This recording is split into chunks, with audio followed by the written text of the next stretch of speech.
Assalamualaikum and a very good morning to all of you. For today's discussion, we're going to have a topic on social change. Okay, the learning outcomes that we're going to have for today is first the concept and characteristic of social change, factors that influence social change, types of social change, models, theories of social change, and access, education, and development of economy, and as well as the theory of economic development that we're going to touch on social change. So the word social and change, there are two words which the changes of society which can be influenced by many factors. So let's move on to the first slide here.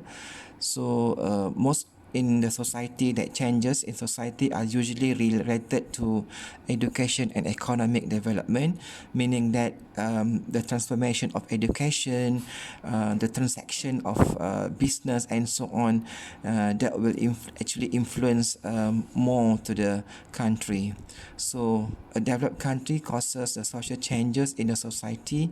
It involves the aspect of economy, family, changes in social roles, for example, male and female roles, gender roles, social and political revolution. So it involves a lot of activities in terms of economy, in terms of family, in terms of gender roles, for example, in terms of social as well as political issues that happen in that particular country. So characteristics of social changes may differ from each country. So what things happen in Malaysia will not be the same in other country in Southeast Asia. And so most of sociologists' opinion says that social changes are followed by a few elements. Yeah, in number one here, it mentioned that it occurs without planning. That means something is not planned to happen, and then this is because of the changes and social development in certain places happens without planning, or it happened as a coincidence. It can be number two, it can be universal but variation. That means it happened everywhere, but the types of social changes are different from country to country. The more developed a country is, the faster the social development take place to the individual and the society. That means if the economy is so rapid in that particular country, for example, so therefore the social development will take place towards the society and as well as individual. So, however, backwards countries such as Cambodia and Laos can be said as having a very slow pace of social development, and also some part of the country is still in the old phase. So, it is actually social development is not the same form or the same pattern from one country to another country. Number three, it also can create controversial because due to the technology, there are good side as well as bad side of it. For example, in terms of agriculture area, the usage of sophisticated tools and machines reduces the needs of manpower. So therefore, that will less manpower to work in the area of agriculture, and therefore it becomes controversial issues among the hand skilled workers because they are unable to work anymore in that field of agriculture. So number four is actually the effect of social development differs. The advancement and modernization of particular place will give different effects on social development, whether it is positive or negative effects. So social development is actually can bring both side, good and bad side, or positive or negative. It depends how the society accept the differences in the social development. So these are the factors of that contribute to such a change. Number one is physical environment. So in many changes in the physical environment are very compelling when it occurs. That means physical environment of the country that will play important roles. How it contribute to the modernization or sophisticated technology in that particular country. The growth of the population of the human in that particular country also bring a lot of changes in the economic life of the people, which it may further bring about the change in various aspects of human life. So when people move to a city, for example, there will a lot of some changes in economic, in social development of that city. For example, they come to Kuala Lumpur, they come all the way from kampung without any education background, for example. So and also there are many foreigners working in Malaysia, which they have different cultures back in their country, so that will help actually to give bring more changes a lot in the various aspects. It can be positive, again it can be negative. Number three, leadership advances. A good leadership advances the standard of a country and also the social changes. If a leader does not progress the country, the people will be left behind. So the government, the authorities plays very important role in running a country, because when we have a very slow progress of a leadership, then it also will affect a lot to the people of the country.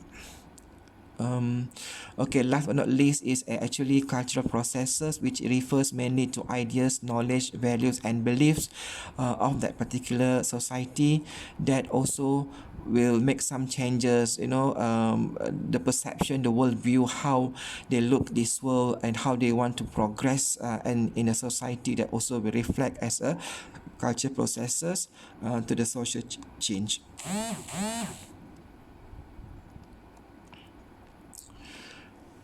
Okay, we move on to the types of social change, which is divided into two types. One is micro, the other one is macro. So micro is very tiny things, which is it involves the behavior of and also the attitude of an individual, and also their interaction pool. For example, the individuals communicate to each other, they interact with the help of the latest technologies such as a smart mobile phone, the internet, so that will keep in touch with anyone across the globe. It closer the distance of the people who live everywhere around the world. So that is about how the smartphone plays very important role in a micro of a social change to society. The number two is a macro, which is how a large group you look at as a helicopter view to a society, which the factors that contribute to the large change are technology advancement, political structure, how the changes of government, for example, the economics, the free trade zone among the countries, religion or belief, education, and as well as population of that particular country actually plays important role in the macro types of social change in that particular country. And nowadays that we have problems with COVID-19, that also part of this macro social change that affect the economy, the social behavior of the people. For example, we have new norms. All these things will affect the social change of a society. Now, these are the models of social change. Number one is evaluation model, which is heavily influenced by Darwin theory and supported by sociologist Herbert Spencer. So according to this model, social change is an advancement of the society from a backward society into a modern society. That means from the old thinking perceptions of society into a modern society, which this model says that all the societies have to go through in the same way, from the traditional way of to a modern society. There is a evolution, that means gradually, slowly, it developed from the traditional towards to a modern society. The next one is cyclical model, which is a cycle, which once a society has reached to the final stage of the society, they go back to the straight starting point. That means where they start to start a new cycle. That means keep on recycle kind of model, which for example a society that went through cyclical change is the Roman Empire. That means once they have reached the final stage, they will go back to a starting point again to start a new cycle. So it shows that people go through social changes all the time, and usually this change brings more advantages than disadvantages. So once the society has reached the final stage, they will go back to the starting point again and to start a new cycle of social change. So it is said that it gives more advantages, more betterment as compared to the previous changes.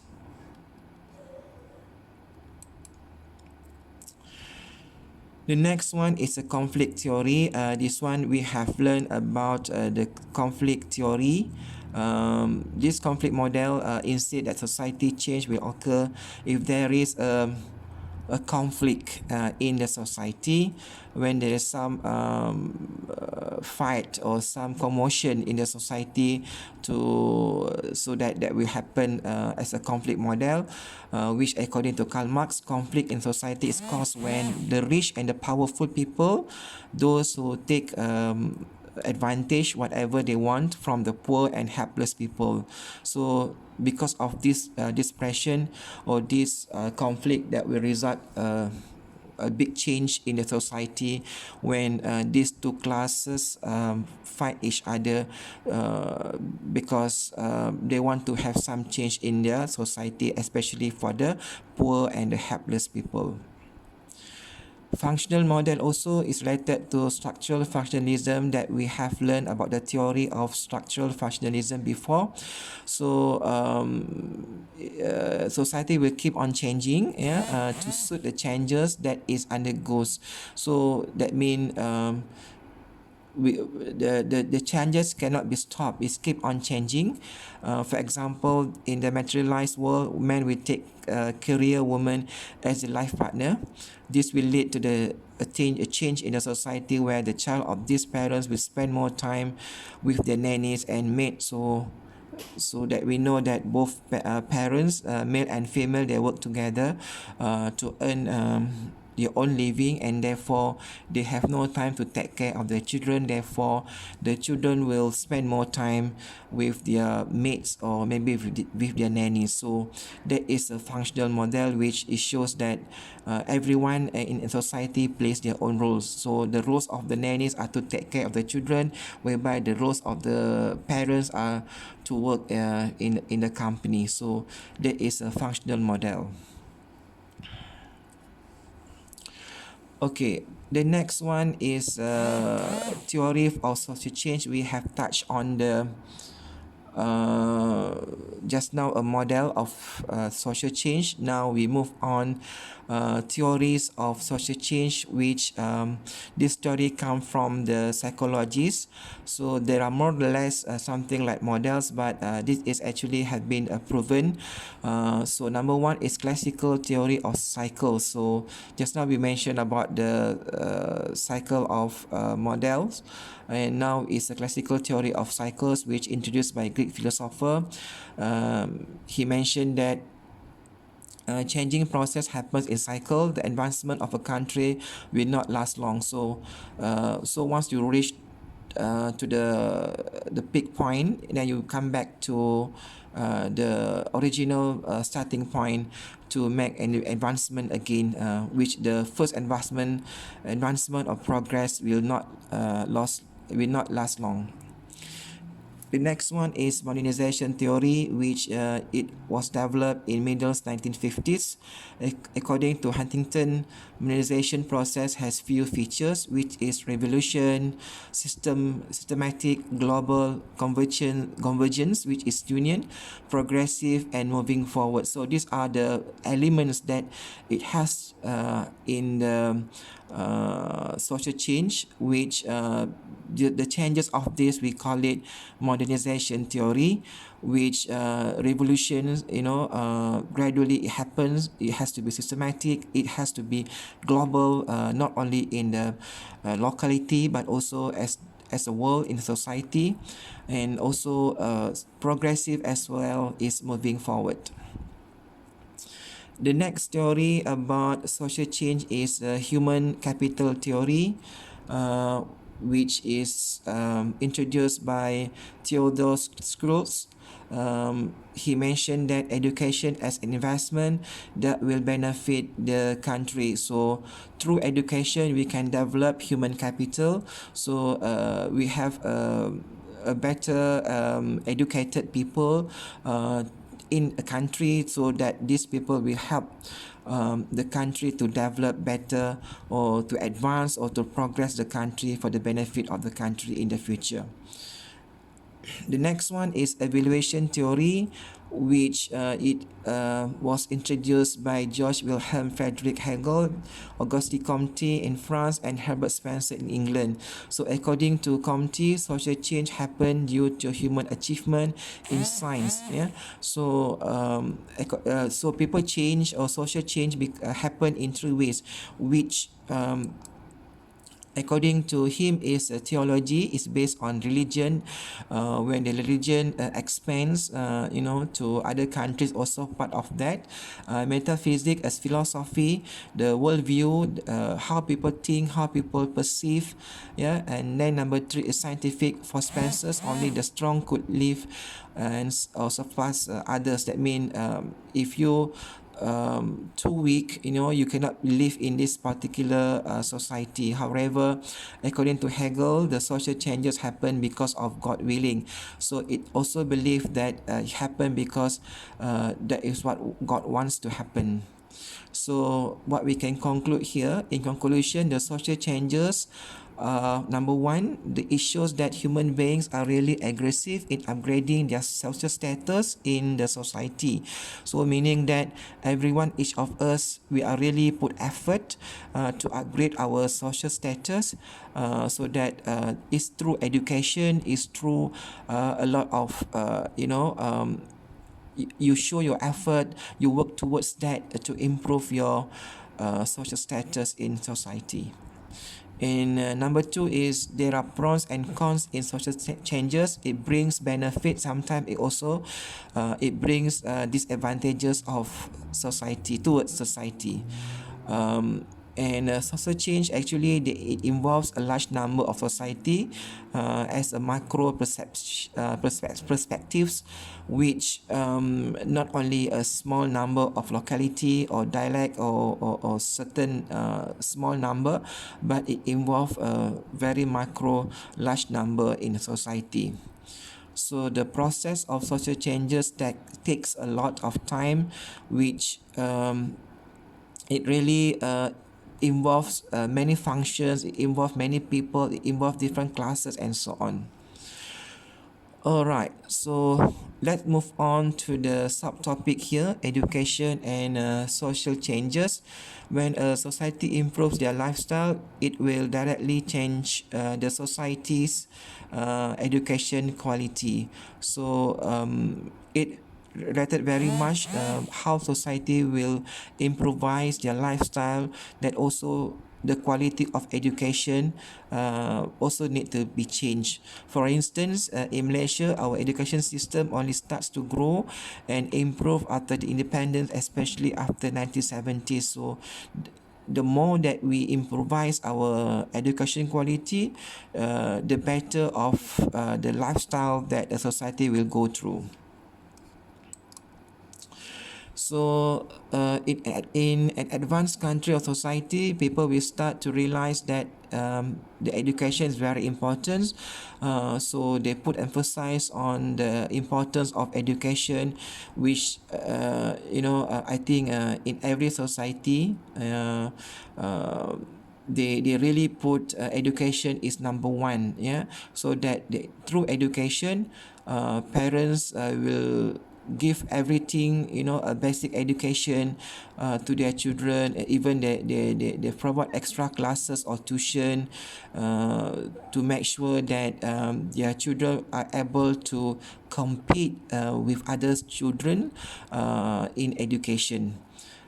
So education industry started to grow rapidly. Parents are willing to spend large amount of money, to send them to tertiary education, yeah, to send them to seminars, to workshop, to everywhere to make sure that they really be able to compete and be able to get a better marks, so that these people will get a better job in the future. And a child from a rich family can afford to go for extra classes to improve their academic achievement, while a child from a poor family will depend only the facilities provided in public schools. Yeah, so it will create society that believe money can buy education, which is said that a rich family can perform well in the academic because they have more access to academic, as I mentioned, like sending them to a tuition center, providing them a good teacher, a good school, and so on. So, giving rise to a new conflict in the society, education institutions are more focusing on getting profit rather than focusing on providing good education. So, there's also some conflict in the society whereby private institution, will focus on getting profit more than focusing on the good education to society. So let's move on to the education and development of economy. So number one here, based on the elite and mass education, formerly only certain people get the opportunity to learn those days. For example, religion studies started in certain places like like mosque, palace, and etc. So not everyone could have access to this institution. So as for in the rural areas, chances are limited. Those in the during the British colonial system, they provided the Malays and English education system, but it was limited to those who rich people, those who have money. And the group of people who get to learn and write and read well are called as elite because they had the opportunity to get education those days.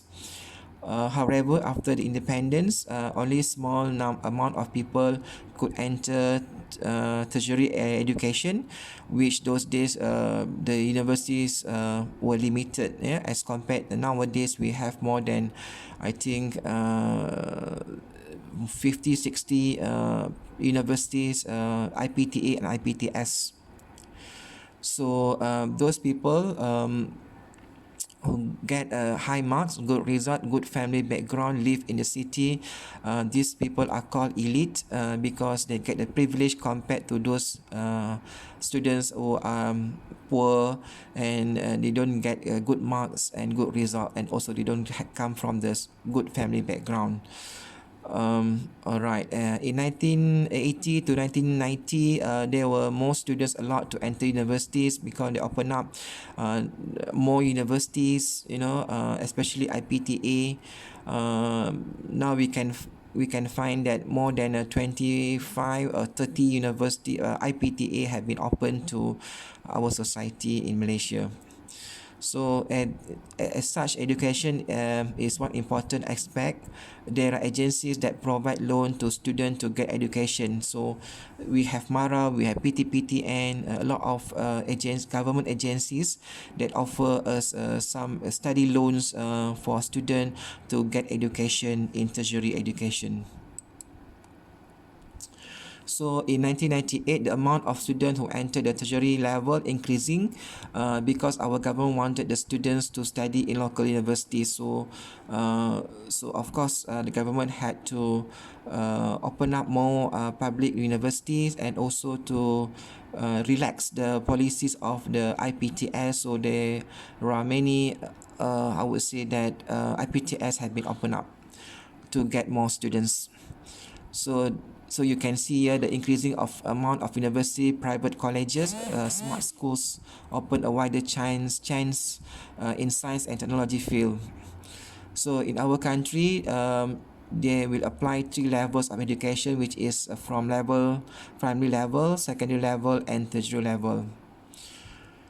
Alright, so the differences is only how long does each level needs to be completed. For example, in Malaysia, we require 6 years of learning in primary level, but in Thailand or Indonesia, perhaps they might have a different numbers of years to complete in that primary level. So, but it's not so big. Issues of the levels of the years of spending in each level. These differences is not a big matter because the preparation and the content of education is all that matter. So students need to prepare with many skills. We need to be prepared. They need to be prepared with many skills so that they can contribute to the country. Now we move on to the theory of the economic development, which the theory of the economic development is related to the investment in education. So it is said that investment in education is one of the important assets in developing human resource. Yeah, just now we touched on the human capital. So this is actually when you invest in a human capital, so it's through education. So the best way to attack and eradicate poverty is through education and training, which is said by Duke in 1985. So even though we are poor, even though we the family are not doing well, but through education, how difficult also we can be able to become better in the future. So in Malaysia, the importance of investing in educational development has been done ever since the Independence Day. So the government has supported a lot of initiative to make sure that the people in our country are educated. So that we have done a lot of transformation in education in Malaysia. So, for instance, those days we had a Razak's report, Rahman Talib's report, the Committee of High Education Planner, or the Committee of Kejwari. All these the reports or study have been done those days to make sure the quality of education is up to at par with other countries those days. And some of them focus on educational of technical and vocational school like of technical and polytechnics besides academic mainstream.